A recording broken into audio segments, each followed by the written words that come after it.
Supermarket employee humiliates humble elderly woman for paying with coins, unaware that George Starit is next in line.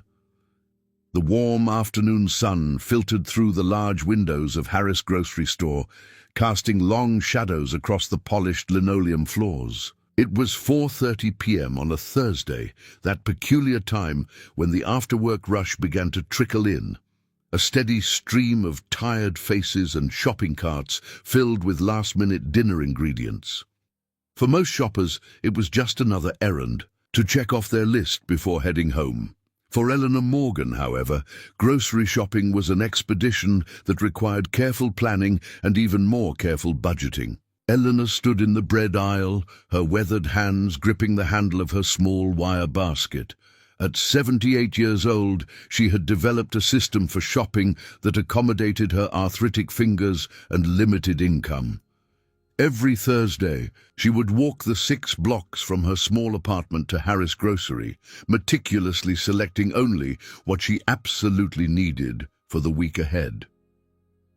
Today, her basket contained a half-gallon of milk, a small package of ground beef that was on sale, a loaf of white bread and a few cans of soup.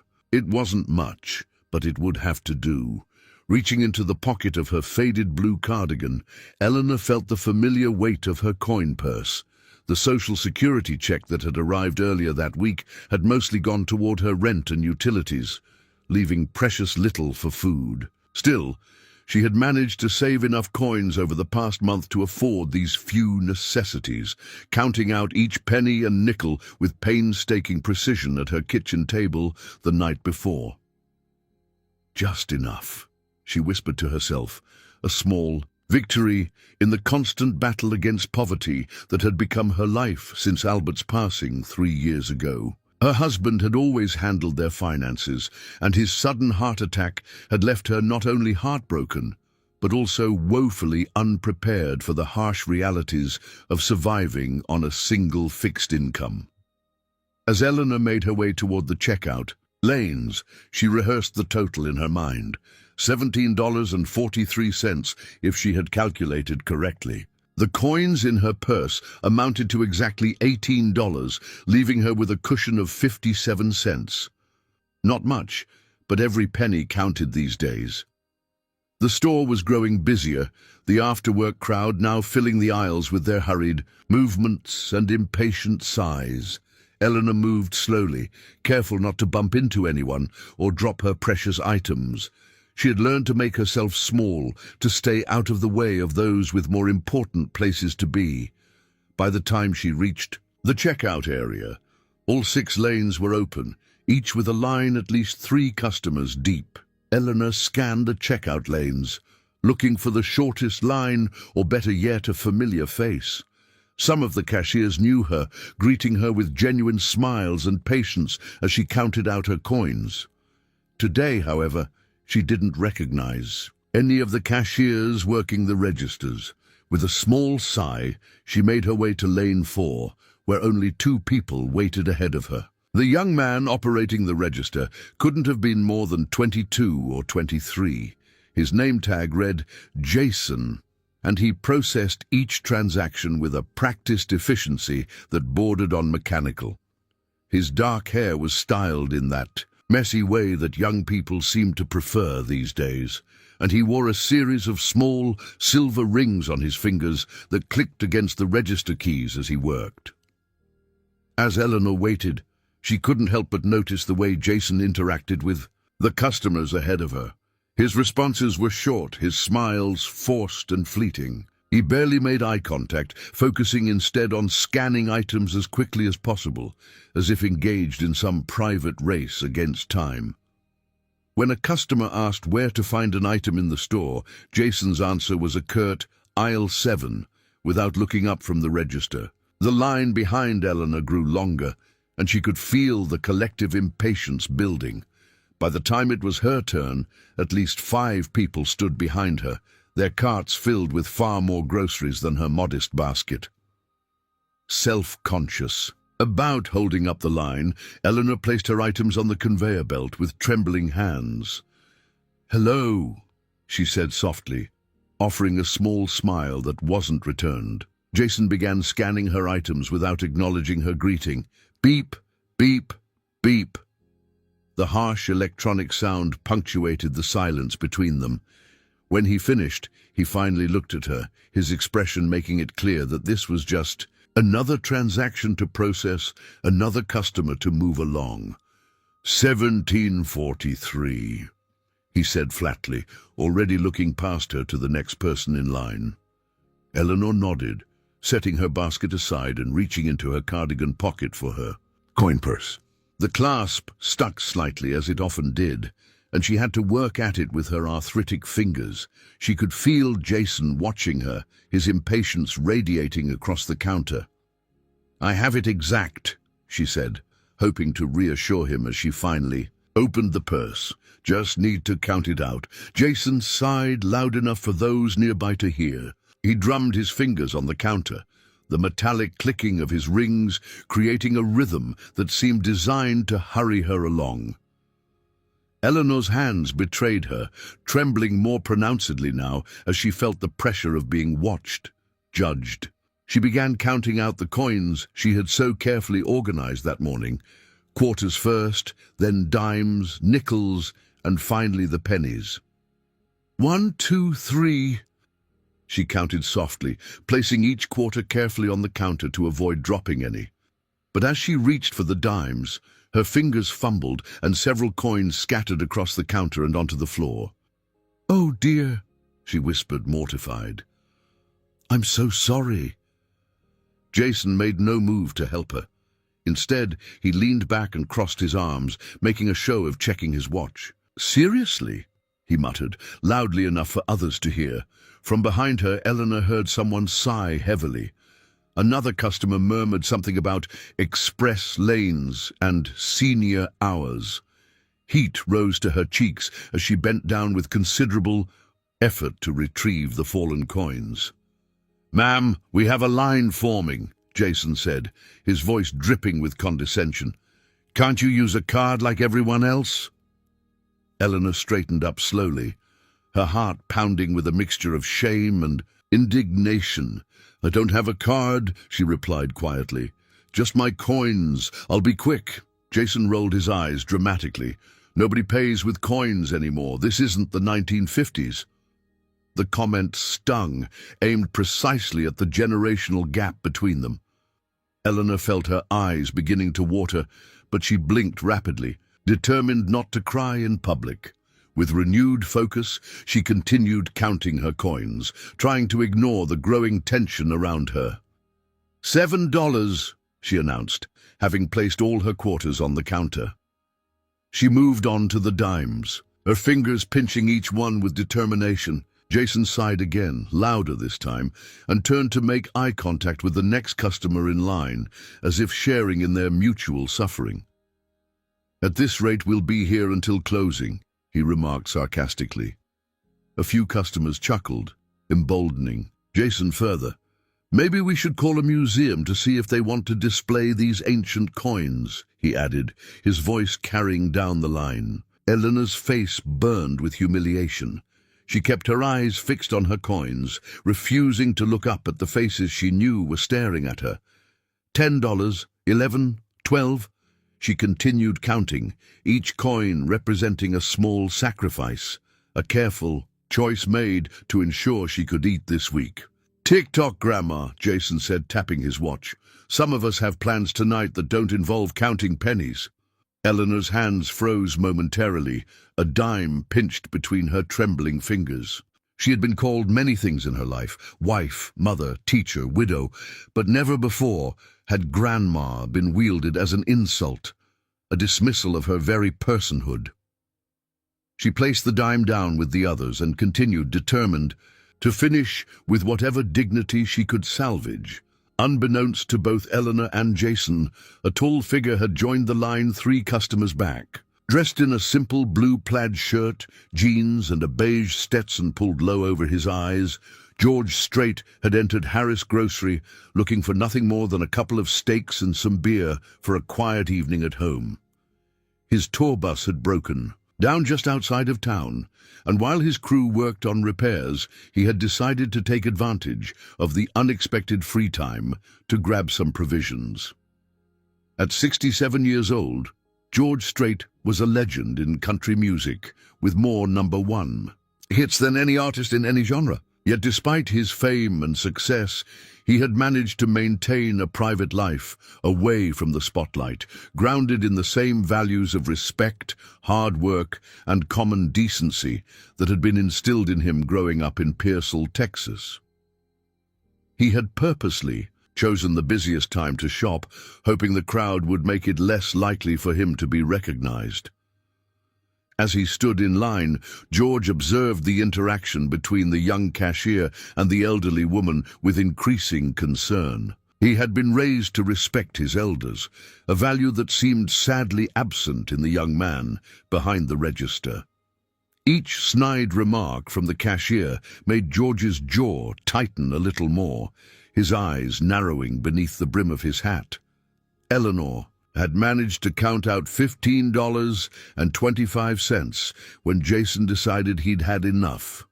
"Look, lady," he said, his voice sharp and cutting, "there's an ATM outside. Why don't you go get some real money and come back when you're ready? To shop in the 21st century." A collective intake of breath came from those close enough to hear.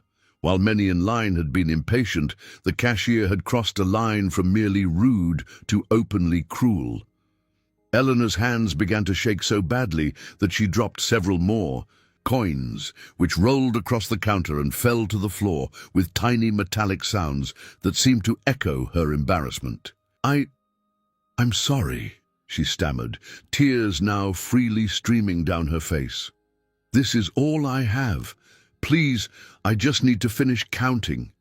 Jason looked at her with undisguised contempt. "Well, while you're picking up your piggy bank from the floor, the rest of us will just grow old waiting, I guess." "Hey!" a woman 2 spots behind Eleanor called out. "There's no need to be nasty." Jason shot her a look. "Mind your own business. I'm just doing my job." "Your job is to be respectful to customers," another voice chimed in. Jason rolled his eyes again. "Whatever. Some of us have places to be."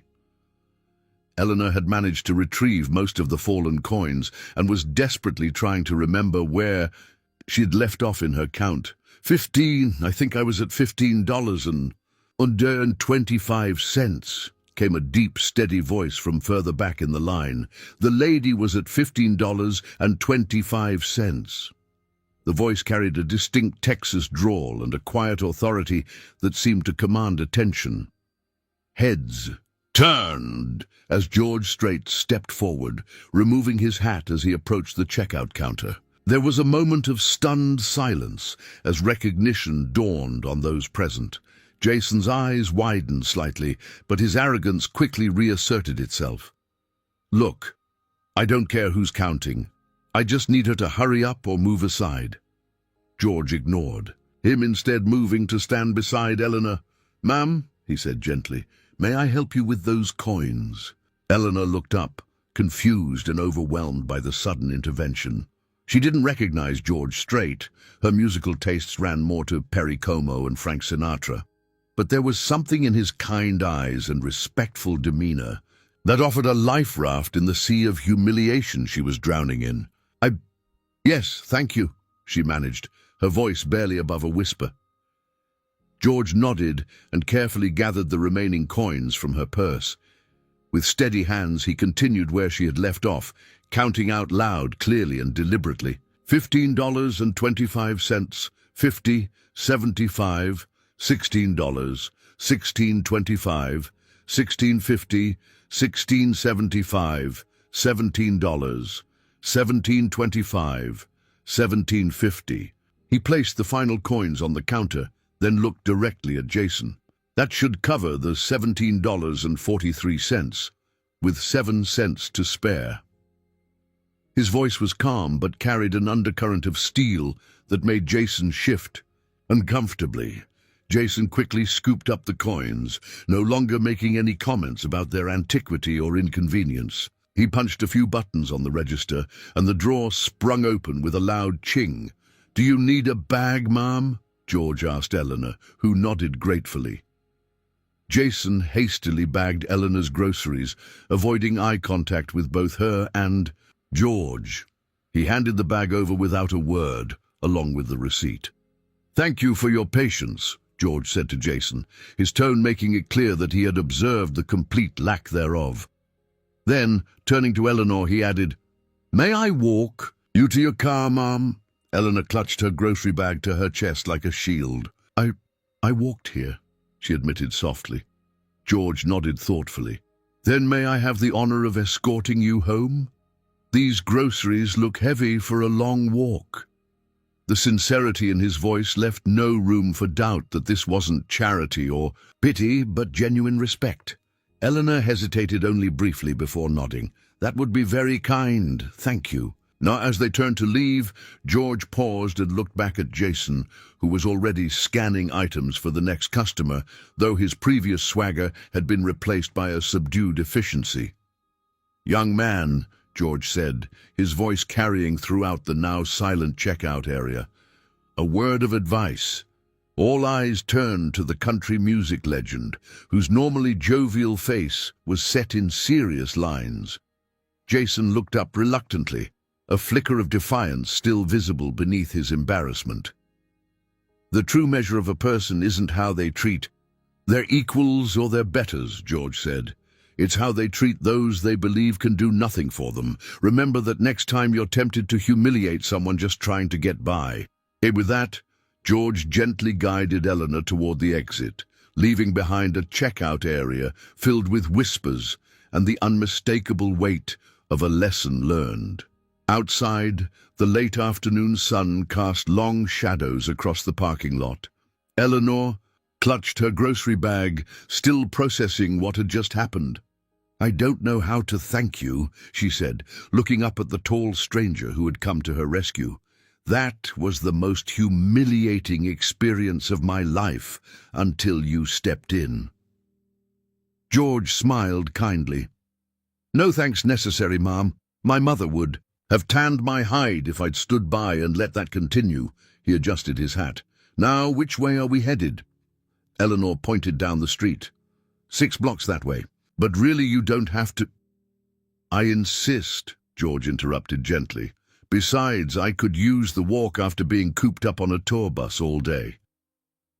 As they began walking, Eleanor looked at him curiously. "Tour bus? Are you somebody famous?" George chuckled, a warm sound that seemed to chase away the lingering humiliation of the grocery store encounter. "Some folks might say so. Name's George Starit. I sing country music." Eleanor's eyes widened in recognition, though the name itself meant little to her. "Oh, I see. I don't listen to much country music, I'm afraid." She paused, then added with a small smile, "My late husband Albert, he enjoyed it, though." George nodded, unbothered by her lack of recognition. If anything, it was refreshing. "What kind of music do you enjoy, Mrs. Morgan?" "Eleanor Morgan," she replied, "and I'm more of a Sinatra girl myself. The classics." "Can't argue with old Blue Eyes," George said with a genuine smile. He knew how to tell a story with a song, just like the best country artists. And as they walked, George subtly slowed his naturally long stride to accommodate Eleanor's more measured pace. He also gently took the grocery bag from her, ignoring her protests. They fell into a comfortable rhythm, the awkwardness of their initial meeting fading with each block. "I hope you don't mind me asking, Miss Morgan, but do you make this walk every week for groceries?" George inquired, noting how the 6 blocks they'd covered had already taken nearly 20 minutes. Eleanor nodded. "Every Thursday. The senior shuttle only runs on Mondays and Fridays, and those are my doctor appointment days. So Thursday it is, rain or shine." She straightened her shoulders slightly. "The exercise is good for me anyway." George considered this, admiring her determination while feeling concerned about the burden such a journey must place on her aging body. "And you always pay with coins?" he asked gently, careful not to sound judgmental. Eleanor's cheeks colored slightly. "Not always," she admitted, "but Social Security only goes so far these days. Sometimes I save my change in a jar all month, long, just to make sure I can get through the last week before the next check comes." They turned onto a quieter residential street lined with modest apartment buildings. Many had seen better days, with fading paint and small patched areas where repairs had been made piecemeal over the years. "That's my building there," Eleanor said, pointing to a 3-story walk-up with a small, concreted courtyard out front where several plastic chairs had been arranged in a rough circle. An elderly man sat in one, smoking a cigarette and watching them approach with undisguised curiosity. "Third floor?" George asked, noticing her slight breathlessness as they approached. Eleanor nodded. "Apartment 3C. The rent's cheaper for the walk-ups." She sighed. "Though these old knees protest more each year." They entered the building, and George found himself in a narrow hallway with worn carpet and walls that had once been white but had yellowed with age. A smell of boiled cabbage and disinfectant hung in the air. The stairwell was narrow, with a handrail that wobbled slightly when Eleanor gripped it. "Careful there," George said, steadying her with his free hand. "This railing's seen better days." "Like all of us here," Eleanor replied with a soft laugh. "We're all just holding on as best we can." As they made their way up the stairs, taking them slowly one at a time, George felt a growing sense of disquiet. He had grown up with modest means himself, but his success had insulated him from this kind of daily struggle for decades. Seeing Eleanor's reality up close was a stark reminder of how many people lived on the margins, invisible to those more fortunate. By the time they reached the 3rd floor, Eleanor was winded, and even George felt the burn in his legs. He couldn't imagine making this climb carrying groceries at her age, yet she did it every week, without complaint. "Here we are," she said, fishing a key from her cardigan pocket. The door to 3C was distinguished from its neighbors only by a small wreath, made of artificial flowers. Eleanor unlocked the door and pushed it open, gesturing for George to follow her inside. The apartment was small but immaculately clean. A combined living room and dining area opened directly off the entryway, with a tiny galley kitchen visible. Beyond, family photos in simple frames adorned every available surface, and a well-worn armchair sat beside a small television that looked to be at least 20 years old. The weekly grocery deliveries arrived like clockwork every Thursday, bringing not just food, but a newfound sense of security. No more long walks with heavy bags, no more painful climbs up 3 flights of stairs while clutching packages that threatened to slip from her arthritic hands. No more counting coins at the kitchen table, anxiously calculating whether she could afford both bread and milk in the same week. But beyond these practical improvements, Eleanor found herself experiencing something she hadn't felt in years: anticipation. Twice a week, like clockwork, George would call her from whatever city his tour had taken him to. Their conversations ranged from the mundane details of daily life to deeper discussions about books they'd read or memories they cherished.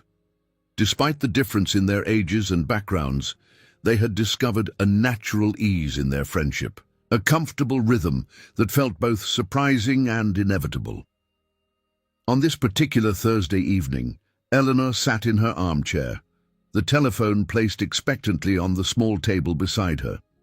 George had mentioned during their last call that he would phone around 7 after a sound check for that night's performance in Atlanta. The clock read 6:55. Eleanor smoothed her cardigan and touched her hair, a gesture that made her smile at her own foolishness. It was a phone call, after all. George couldn't see her. Yet there was something about these conversations that made her want to present her best self, if only in voice. At precisely 7 o'clock, the phone rang. Eleanor answered on the second ring, not wanting to appear too eager. "Hello? Eleanor, how are you this evening?" George's warm voice came through the line, tinged with the slight echo that she had come to associate with calls from large venues. "I'm well, George. How was the sound check? Is Atlanta treating you kindly?" George chuckled. "Sound check went fine, though the acoustics in this place are always a challenge. As for Atlanta, it's as hot and humid as I remember. How was your day? Did the grocery delivery arrive on time?" Eleanor smiled, settling back into her chair. "Right on schedule. That young man, Travis, is so courteous. He even offered to change a light bulb in the hallway that had been out for weeks. The landlord never got around to it, despite my calls." "Good man," George commented. "Listen, Eleanor, I wanted to run something by you. I've been thinking about your situation and others like yours." Eleanor felt a slight tension creep into their comfortable exchange. While she had accepted the grocery deliveries as an extension of their friendship, she remained wary of anything that might feel like charity or worse, pity. "What kind of something?" she asked cautiously. George seemed to sense her hesitation. "Nothing that would make you uncomfortable, I promise. It's actually a project I'm considering. After meeting you and learning about your circumstances, I've been thinking about how many other seniors might be in similar situations, managing on fixed incomes, facing physical challenges with everyday tasks, maybe feeling a bit isolated." Eleanor relaxed slightly. "There are many of us, that's certainly true. Just in my building, there's Mr. Ramirez downstairs, who can barely manage his diabetes medication costs, and Mrs. Chan on the second floor, who hasn't seen her grandchildren in California for 3 years because she can't afford the airfare." "Exactly," George said, his voice animated with purpose. "I've been blessed in my career, Eleanor. More money than I could spend in 2 lifetimes. I've always tried to give back through various charities, but after meeting you, well, I want to do something more specific, more targeted." Eleanor listened as George outlined his idea, a foundation focused on supporting seniors living independently, on limited incomes. It would provide practical assistance, grocery deliveries, transportation to medical appointments, home repairs, as well as opportunities for social connection and community engagement. "The thing is," George continued, "I want this to be done right, and for that I need input from the very people it's meant to serve. Would you be willing to be a consultant of sorts? Help me understand what would make the biggest difference in people's lives." Eleanor was silent for a moment, processing the request. "You want my advice on how to set up a charity?" "Not just a charity," George corrected gently. "A comprehensive support network. And yes, your advice would be invaluable. You've lived the reality, Eleanor. You know what works and what doesn't, what helps and what hurts people's dignity. That's expertise I don't have." Put that way, Eleanor couldn't deny the logic. She thought about her neighbors, friends from her teaching days, members of her church congregation, all aging, many struggling, some too proud to ask for help, even when desperately needed. "I'd be honored to help, George," she finally said, "though I'm not sure how much use an old school teacher will be in such grand plans." "More than you know," George assured her. "Now there's something else I wanted to discuss." As their conversation continued, Eleanor felt a renewed sense of purpose growing within her. For years after retirement, she had felt increasingly invisible, her knowledge and experience seemingly irrelevant in a rapidly changing world. Now, unexpectedly, those very experiences were being valued, sought after. "I'll be finishing up this leg of the tour next week," George was saying. "I've got about 10 days off before we start the Western States. I was thinking of flying into town for a few days, meeting with some potential partners for this project. Would you be willing to sit in on those meetings? Share your perspective directly?" Eleanor's heart quickened at the prospect. Yes, I suppose I could, though I have nothing suitable to wear for important meetings," she added, glancing toward her modest closet visible through the bedroom door. George laughed warmly. "Don't you worry about that. Just be your forthright, insightful self. That's All we need. After they had said their goodbyes, with George promising to call again on Sunday, Eleanor sat in her quiet apartment, replaying the conversation in her mind. From a chance encounter in a grocery store to becoming an advisor on a charitable foundation, life had certainly taken an unexpected turn. The next morning, Eleanor was awakened by a knock at her door. Glancing at the clock, it was barely 8:30. She rose quickly, worried it might be Mrs. Peterson from next door, who occasionally needed help with her medication. Instead, she opened the door to find a smartly dressed young woman holding a large flat box and a garment bag. "Mrs. Eleanor Morgan?" the woman asked with a professional smile. "Yes, that's me," Eleanor confirmed, bewildered. "I'm Angela from Personal Stylist Services. Mr. Starit arranged for a delivery." She held out the items. "May I come in? These should be tried on to ensure proper fit." Still processing this unexpected development, Eleanor stepped aside to allow Angela entry. Inside, the young woman efficiently unpacked the box and garment bag, revealing a tasteful navy blue suit, a cream silk blouse, and a pair of low-heeled leather pumps that looked both elegant and comfortable. "Mr. Starit mentioned you had some important meetings coming up," Angela explained as she laid out the clothing. "He suggested these pieces would be appropriate while ensuring your comfort was the priority." Eleanor touched the fabric of the blouse, feeling its quality beneath her fingertips. "This is very generous, but I can't possibly—" Angela smiled understandingly. "He mentioned you might say that. He asked me to tell you it's not a gift, but rather appropriate business attire for a valuable consultant," his exact words. Eleanor couldn't help but laugh. George had anticipated her objections and found a way to frame his generosity that preserved her dignity.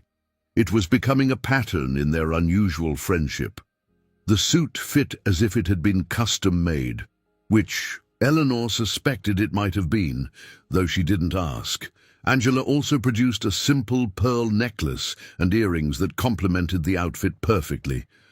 "There's one more thing," Angela said, reaching into her bag.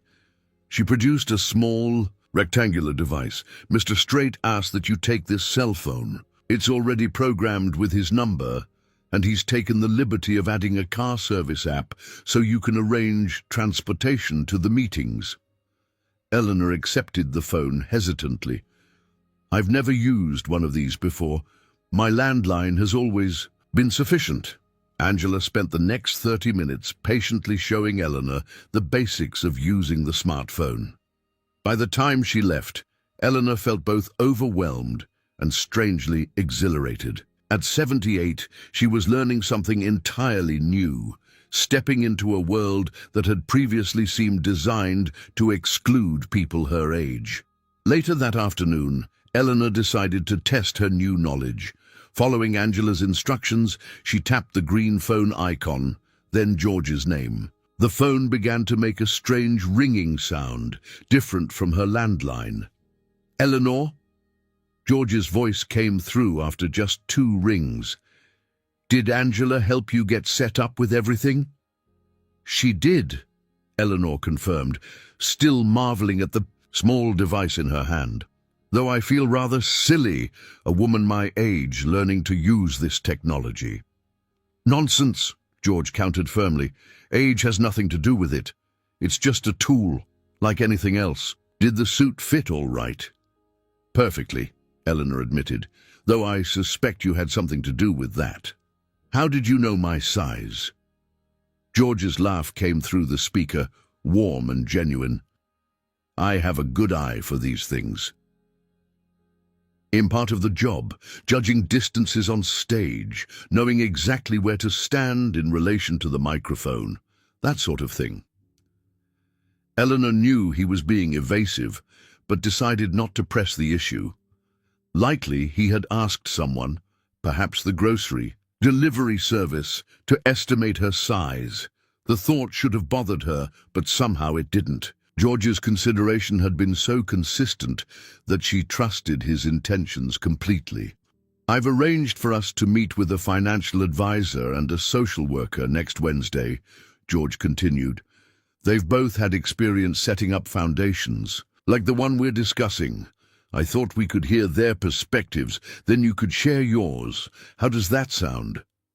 That sounds very sensible, Eleanor replied, relaxing into the conversation. Though I still think you're overestimating my input. And I think you're underestimating it, George countered gently, which is exactly why we need it. After they'd chatted a few minutes more, Eleanor ended the call following the instructions Angela had given her. She set the phone carefully on her coffee table and gazed at the suit hanging on her closet door.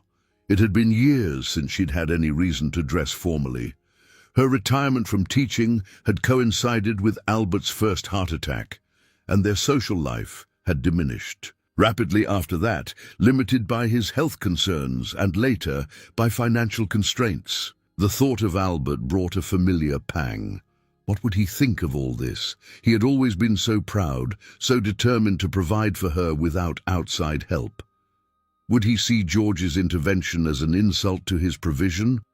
Or would he be grateful that someone was looking after his beloved wife in his absence? Eleanor liked to think it would be the latter.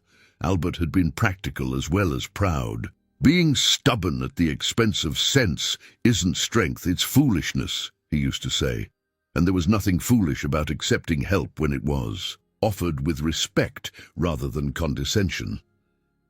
As the days passed, Eleanor found herself increasingly engaged in the details of George's proposed foundation. She made notes about services that might be most valuable, based on her own experiences and those of her fellow seniors.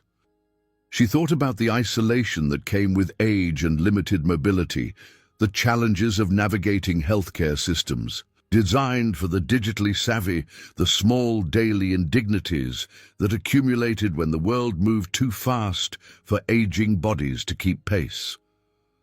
By the time Wednesday arrived, Eleanor had filled a small notebook with observations and suggestions. Dressed in her new suit, her silver hair neatly styled, she felt a sense of purpose that had been missing for too long. When the car service arrived, a black sedan with a courteous driver who helped her in and out of the vehicle, she carried herself with the quiet confidence of someone who knows their worth. The meeting was held in a private room at a downtown hotel. George was already there when she arrived, dressed simply in jeans and a button-down shirt, but still commanding the space with his presence. He rose immediately when she entered, crossing the room to greet her with a warm handshake that turned into a brief, gentle hug. "Eleanor, you look wonderful," he said, genuine admiration in his voice. "Thank you for coming." She smiled, feeling surprisingly at ease despite the unfamiliar surroundings. "Thank you for asking me. I hope I can contribute something useful." "I have no doubt you will," George assured her, guiding her to a comfortable chair at the table. "Let me introduce you to Adrienne Lopez, a social worker specializing in elder services, and Michael Carter, a financial advisor who's helped set up several charitable foundations." As Eleanor shook hands with the two professionals, she noticed they treated her with genuine respect rather than the condescending patience she sometimes encountered from younger people. George's introduction had positioned her as a peer, a consultant with valuable expertise, not as a charity case or token elderly person. "Before we begin," George said, taking his seat across from Eleanor, "I want to be clear about my vision here.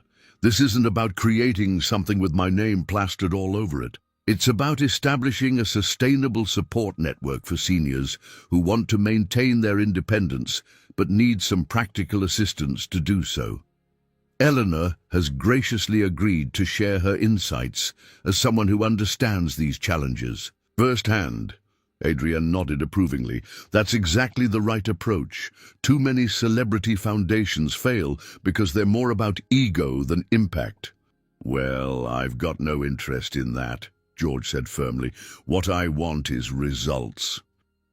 As the meeting progressed, Eleanor found her initial nervousness fading. When she spoke, the others listened attentively. Her suggestions were noted, her concerns addressed, By the end of the 2-hour session, a preliminary framework had emerged for what would eventually become the Dignity First Foundation, though the name would come later, suggested by Eleanor herself. As the sedan pulled away from the hotel, Eleanor sat in comfortable silence beside George, mentally reviewing the meeting they'd just concluded. A sense of accomplishment warmed her, different from anything she'd felt since retirement. For years, she had been adjusting to diminishment of health, of financial security, of relevance. Now, unexpectedly, her world was expanding again. "Penny for your thoughts," George said, his voice pulling her from her reverie. Eleanor smiled. "I was just thinking how strange life is. A month ago, I was counting coins for groceries and being humiliated by a cashier. Today, I'm helping design a program that might actually make a difference for people like me." She shook her head in wonderment. "All because you happen to be in that checkout line."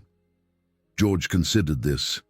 "I'm not sure it was just happenstance. Eleanor, my mother used to say that the good Lord puts people in our path for a reason.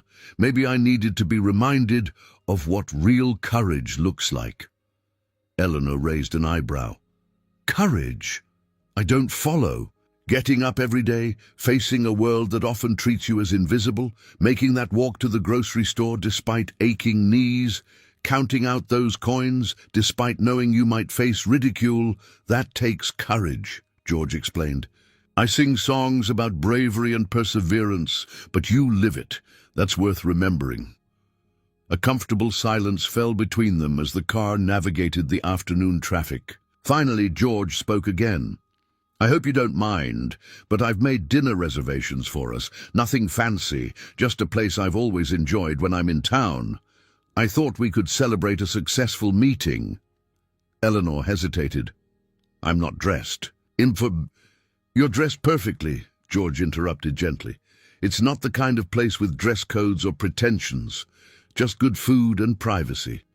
20 minutes later, the car pulled up outside Antonio's, a small Italian restaurant tucked away on a side street. Despite its unassuming exterior, Eleanor recognized the name. It was well regarded, the kind of place she and Albert might have visited for a special anniversary in their more comfortable days. The maître d' greeted George with the warm familiarity of an old acquaintance, but without the fawning deference celebrities often received. They were shown to a secluded booth in the back, where the lighting was warm and the noise level allowed for easy conversation. "Mr. Starit, always a pleasure," the maître d' said, handing them menus. "And Mrs. Morgan, welcome to Antonio's." Eleanor was surprised to be addressed by name, but quickly realized George must have mentioned her when making the reservation. It was another small courtesy, ensuring she felt expected and welcomed rather than like an afterthought. After they had ordered, George recommended the veal marsala, which Eleanor chose. They fell into the easy conversation that had characterized their phone calls. There was no awkwardness, no strain to find topics. They discussed books they'd recently read, shared stories about their grandchildren, debated the merits of classic films versus modern ones. "You mentioned your son lives in Seattle," George asked as their appetizers arrived. Eleanor nodded, spreading a small amount of roasted garlic on a piece of crusty bread. "Yes, Thomas is a software engineer, very successful, very busy. He calls weekly, visits when he can, though that's not often." There was no bitterness in her tone, just the resigned understanding of a parent whose child had built a life far away. "And your daughter?" George inquired delicately, remembering their previous conversation about Amy's struggles. Eleanor's expression softened with sadness. "The last I heard, she was in Phoenix. That was 6 months ago. She calls occasionally, usually when she's doing well. Silence usually means a relapse." She met George's eyes directly. 23 years of addiction. You reach a point where hope becomes a discipline more than a feeling." George nodded, respect evident in his gaze. "A wise way of looking at it." and a brave one. As their main courses arrived, Eleanor decided to shift the conversation away from personal difficulties. "Tell me about your grandchildren. Are they musical like their grandfather?" George's face lit up, as it always did when discussing his family. "My grandson is showing some interest in the guitar, though at 9 years old, it's hard to tell if it's genuine passion or just wanting to be like his papa. My granddaughter now, she's the real firebrand, only 7, but she's already writing little songs and demanding everyone listen." "The creative spirit shows early," Eleanor observed, smiling at his obvious pride. "I could always tell which of my 4th graders had that spark." And they continued exchanging stories throughout the meal, which was everything George had promised. Excellent food served without pretension or intrusion. When they finally finished their coffee, Eleanor realized they had spent nearly 2 hours at the table. "I've kept you too long," she said, suddenly conscious of the time. "You must have other obligations." George shook his head. "Not tonight. My only plans were this meeting and dinner with you." He smiled warmly. "It's been the most enjoyable evening I've had in quite some time, Eleanor." The sincerity in his voice was unmistakable, and Eleanor felt a blush rise to her cheeks. At 78, she wouldn't have thought herself capable of such a reaction. "I've enjoyed it too," she admitted, "more than I expected." On the drive back to her apartment, George brought up a subject that had been mentioned briefly during their meeting. Adrienne suggested that a personal story might help people connect with the mission of the foundation. "She thought your experience might be powerful if shared." Eleanor frowned slightly. "My experience with that cashier, you mean?" "Partly that, but more broadly, your journey since Albert's passing. The challenges of maintaining independence while facing financial constraints." George glanced at her, gauging her reaction. "Only if you were comfortable, of course, and only the parts you chose to share." Eleanor considered this in silence. Her first instinct was to decline. Her struggles were private, her dignity hard-won. The thought of exposing her vulnerabilities, even for a good cause, made her uneasy. Yet as she reflected further, another perspective emerged. How many others were facing similar circumstances, feeling alone in their struggles? Might her story offer not just awareness for donors, but also recognition and solidarity for those living through similar situations? "I'll think about it," she finally said. "I can see the value, but I'd need to be sure it was presented with dignity, not as an object of pity." George nodded approvingly. "That's exactly the right approach. Take all the time you need." When they arrived at her apartment building, George insisted on walking her to her door, despite her protests that it wasn't necessary. As they climbed the 3 flights of stairs, George again noting the precarious handrail, Eleanor found herself wishing the evening didn't have to end.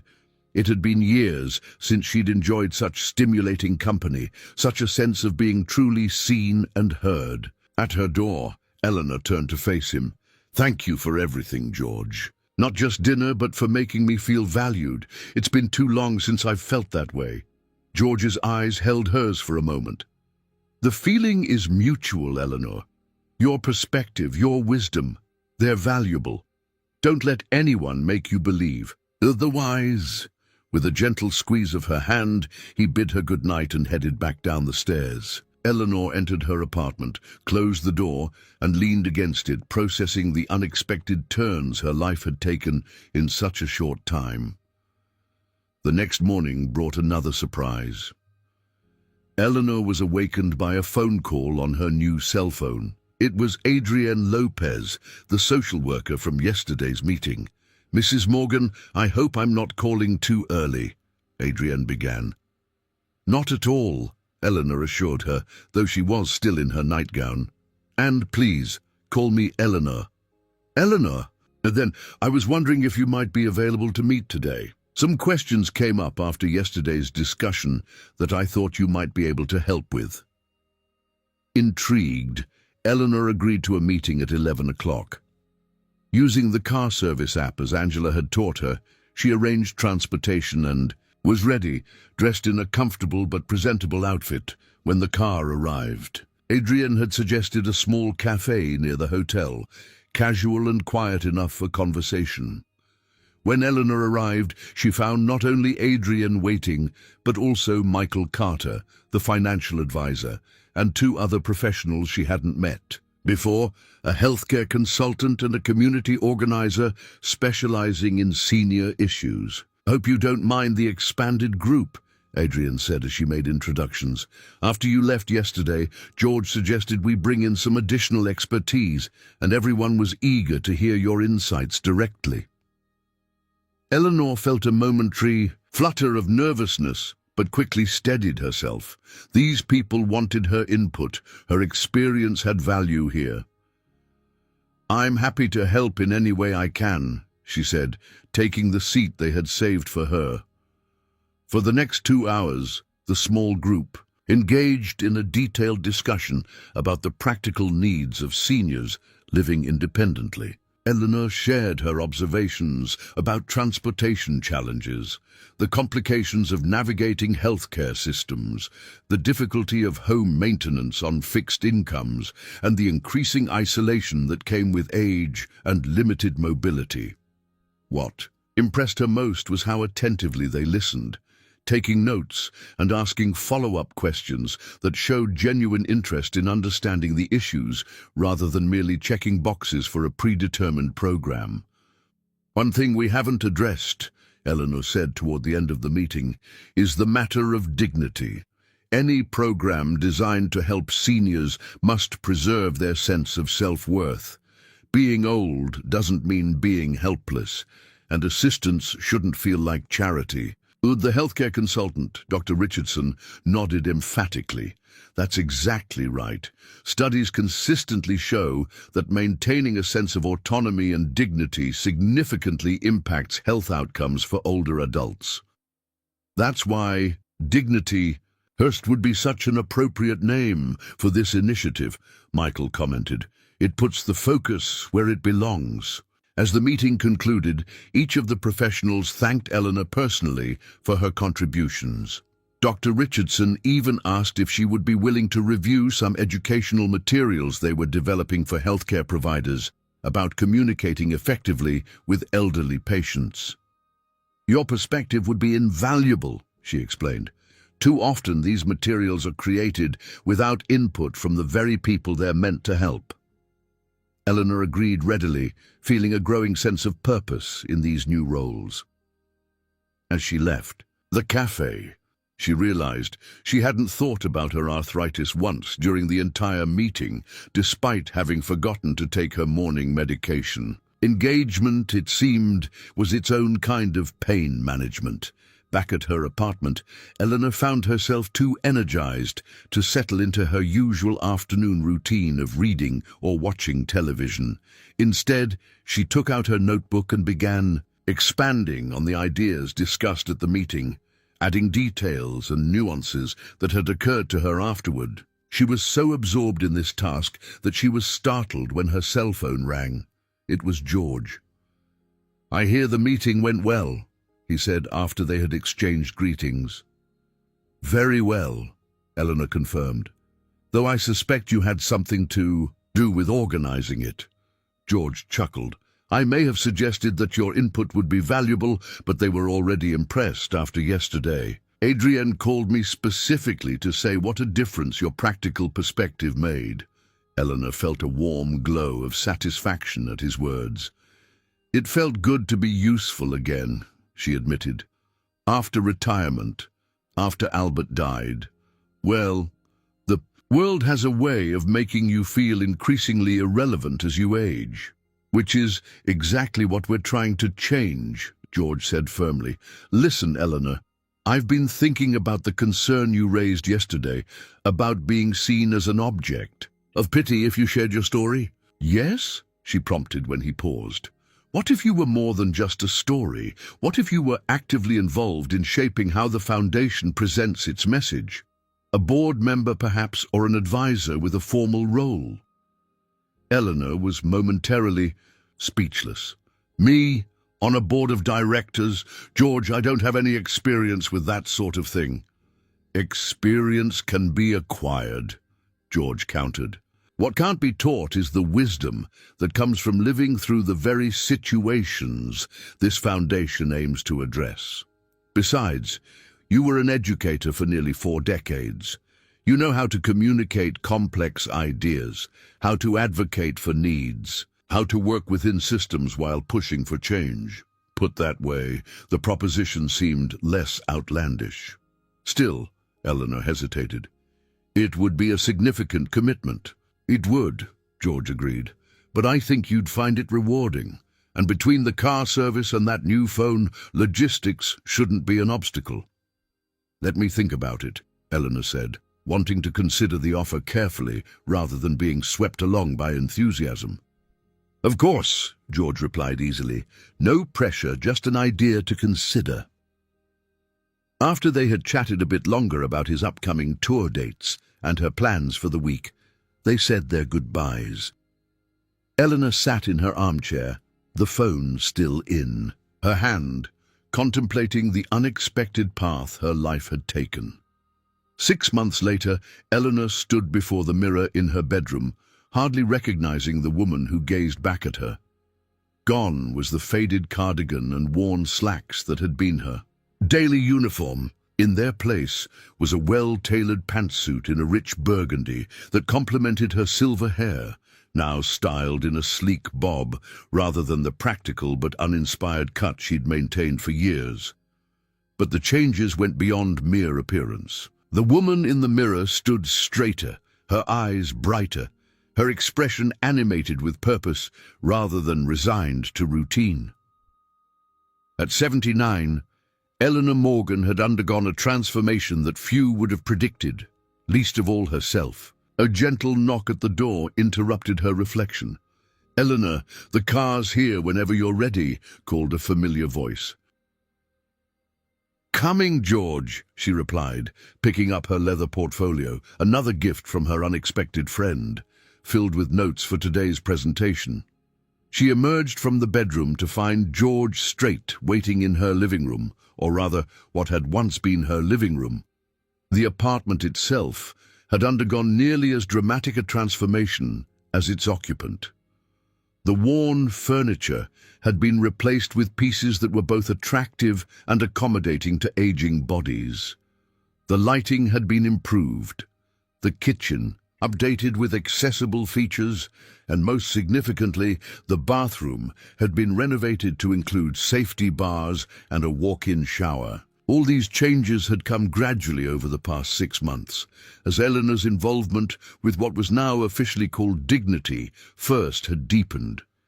Each modification had been presented not as charity, but as practical research, testing the very home adaptations the foundation would eventually help provide to other seniors. "You look wonderful," George said with genuine admiration. "Ready to inspire the troops?" Eleanor smiled, feeling the familiar flutter of anticipation rather than anxiety that now preceded her public speaking engagements. "As ready as I'll ever be. Though I still think you should be the one giving the keynote. You're the draw, after all." George shook his head firmly. "People come because of my name on the invitation, true, but they leave committed to the cause. Because of your words, Eleanor, you have something I could never offer: authenticity. You've lived this story." They made their way down the hallway toward the elevator, another change in Eleanor's daily life.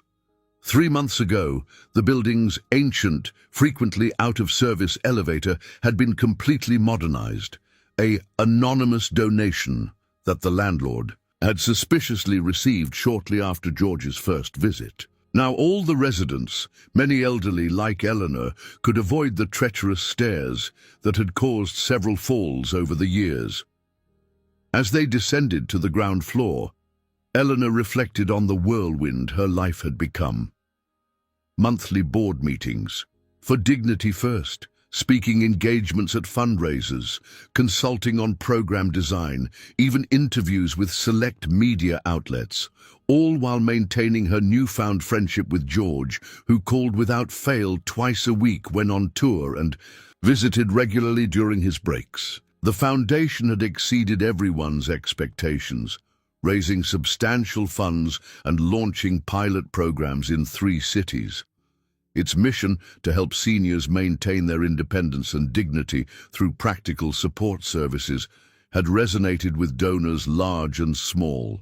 Today's event was the official launch of a national expansion, with plans to establish programs in 20 additional cities over the next 2 years. Outside, a sleek black sedan waited at the curb. The driver, Marcus, had become a familiar face, transporting Eleanor to her various foundation-related activities. He greeted her with a warm smile as George held the door for her. "Good morning, Mrs. Morgan. Big day today." "Indeed it is, Marcus," Eleanor replied, settling into the comfortable back seat. "And how are your mother's new grab bars working out?" Marcus beamed. "She says they've changed her life. No more anxiety about getting in and out of the tub. She asked me to thank you again for connecting her with the program." This was another unexpected joy in Eleanor's new life. The ability to help others directly, to connect people with resources, to see tangible improvements in lives other than her own. For all the grand scale of Dignity First's ambitions, these individual successes remained the most rewarding. As the car pulled away from the curb, George turned to Eleanor with a slightly hesitant expression that immediately caught her attention. In their months of friendship, she had learned to read his moods with surprising accuracy. "What is it?" she asked. "You've got that look, the one that means you're about to suggest something you think I might resist." George laughed, shaking his head in amused resignation. "Am I that transparent?" "Only to me," Eleanor assured him with a smile. "Now, out with it." "I've been thinking," George began, choosing his words carefully. "The tour schedule for next year is going to be pretty grueling. 40 cities in 5 months. I'm not getting any younger, Eleanor, and those bus rides and hotel rooms start to wear on a man my age." Eleanor nodded sympathetically. Despite his remarkably youthful appearance and energy, George was in his late 60s, an age when most people were settling into retirement rather than maintaining the demanding schedule of a touring musician. "Maybe it's time to cut back," she suggested. "You've certainly earned the right to slow down a bit." "That's just it," George continued. "I don't want to cut back on performing. It's what keeps me young, connects me to the fans who've supported me all these years. But the travel, the logistics, that's the exhausting part." He paused, seeming to gather his courage for whatever proposal was coming. What if there was a way to make it all more manageable, more companionable? Eleanor raised an eyebrow, waiting for him to elaborate. "I've been renovating a tour bus, a second one just for me, separate from the band and crew," George explained. "More like a rolling apartment than a typical tour bus, comfortable, private." "Sounds sensible," Eleanor commented, still unsure where this was leading. George met her eyes directly. "I was wondering if you might consider joining me for parts of the tour, not as a guest, but as a traveling ambassador for Dignity First. We could schedule foundation events in many of the same cities where I'm performing, maximize the impact, reach more potential donors and partners." Eleanor blinked in surprise. "Me? On tour?" "Not the whole tour," George clarified quickly. "Just select cities, for as long or short as you'd like. The bus has 2 completely private suites, a full kitchen, all the comforts of home." He smiled. "And the company wouldn't be half bad." Before Eleanor could respond, he continued. "The foundation would cover all expenses, of course. It would be official business, expanding our reach, connecting with local senior communities, identifying regional needs." His expression grew more earnest, Think about it, Eleanor. Your story, your perspective, combined with the platform my concerts provide, we could reach so many more people. Eleanor sat in stunned silence, turning the proposition over in her mind. A year ago, the very idea would have seemed absurd, impossible. Now somehow it felt like a natural extension of the path she had been traveling these past months. "I'd have to think about it," she finally said. "It's a big step." George nodded, clearly relieved she hadn't rejected the idea outright. "Of course. No rush to decide. The tour doesn't start for 3 months." They spent the remainder of the drive discussing the day's event, reviewing key points of Eleanor's speech and going over the latest updates on Foundation programs. By the time they arrived at the convention center where the launch was being held, the tour bus proposal had been set aside for later consideration. The event itself was everything they had hoped for. Over 400 attendees, donors, potential partners, media representatives, and most importantly, seniors and caregivers who might benefit from the Foundation's programs. Eleanor, once terrified of public speaking, delivered her keynote address with confidence and heart, sharing her journey from humiliation at the grocery store to renewal of purpose through dignity first. "Dignity isn't a luxury," she told the rapt audience. "It's a necessity, as essential as food or shelter. When we help seniors maintain their independence, we aren't just extending their ability to live in their own homes. We're extending their sense of self, their connection to the world, their belief that they still matter." By the time she concluded, there wasn't a dry eye in the house, including her own. The standing ovation lasted nearly 2 minutes, led by George, who looked at her with undisguised pride as she made her way back to her seat beside him. The remainder of the event was a whirlwind of presentations, panel discussions, and networking. Eleanor found herself approached repeatedly by attendees wanting to share their own stories, ask her advice, or simply express gratitude for giving. Voice to experiences so many had felt, but few had articulated publicly. By late afternoon, as the event wound down, Eleanor was exhausted, but exhilarated. She sat in a quiet corner of the now emptying hall, watching George across the room as he spoke with a group of potential donors. His charisma was undeniable, his passion for the cause evident in every gesture, every earnest expression. Yet for all his celebrity, there was a genuine humility in how he directed attention toward the Foundation's work rather than himself. Eleanor's reflections were interrupted by a familiar voice that sent an immediate chill through her. "Mrs. Morgan, is that really you?" She looked up to see Jason, the cashier from Harris Grocery, standing before her. 6 months had changed him as well, though in less positive ways. His once confident posture was now hesitant, his expression anxious rather than arrogant. He wore a uniform she didn't recognize, a different store perhaps. "Hello, Jason," she said calmly, surprised by her own lack of resentment. The humiliation that had once felt so raw had faded, replaced by a detached pity for the young man who had once wielded such cruel power over her emotions. I saw your picture on the program," he stammered. "I couldn't believe it was the same person. You look so different." Eleanor smiled slightly. "Circumstances change us all, one way or another." Jason shifted uncomfortably. "I've been wanting to apologize. What I did that day, it was inexcusable. I was fired the next day, and I deserved it." He swallowed hard. "I've thought about it a lot since then."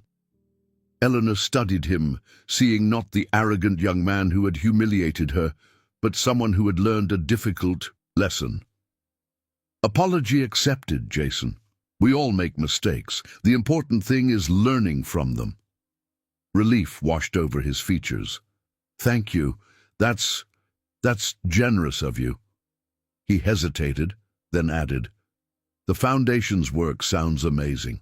My grandmother, she lives alone, struggles with a lot of the same things you talked about in your speech." Eleanor reached into her portfolio and removed one of her business cards, another novelty in her new life. Have her contact us. We're expanding locally first, before the national rollout. She might qualify for our pilot program. Jason accepted the card with a grateful nod. I will, thank you. He began to turn away, then paused. You know, you changed my life that day, not in a good way at first, losing my job, feeling like the world's biggest jerk. But eventually, it made me think about how I treat people, especially older people. He gestured to his uniform.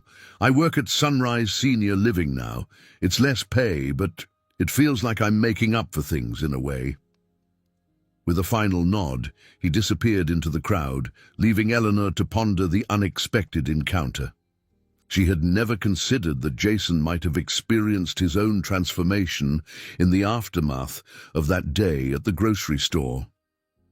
Was that who I think it was? George asked, appearing at her side with 2 cups of coffee. Eleanor nodded, accepting the coffee gratefully. Jason, yes, he came to apologize. George settled into the chair beside her. And did you accept? I did, Eleanor confirmed. Holding on to anger serves no purpose. Besides, he seems to have learned from the experience. George studied her with admiration. You continue to amaze me, Eleanor Morgan. Your capacity for forgiveness, for growth, for embracing change at a time of life when most people resist it with all their might. It's remarkable. Eleanor smiled, feeling a warmth that had nothing to do with the coffee warming her hands. Perhaps that's the true gift you've given me, George. Not the practical help or the opportunities, valuable as they are, but the chance to discover that I'm not done growing, not done contributing, not done living fully. They sat in companionable silence for a moment, watching the last of the attendees filtering out of the hall. Finally, Eleanor turned to George with a decisive expression. About your proposal, the tour bus, the foundation ambassadorship. George raised an eyebrow. Yes? I'll do it, Eleanor said firmly. Not every city, mind you. These old bones need their rest. But select stops, yes. I think it could be valuable for the foundation. And, she added with a small smile, I find I'm not quite ready to settle back into a quiet routine just yet. George's face lit up with genuine pleasure. You won't regret it, Eleanor. We'll make it comfortable, productive, and I promise, at the first sign that it's too much, we'll get you straight home.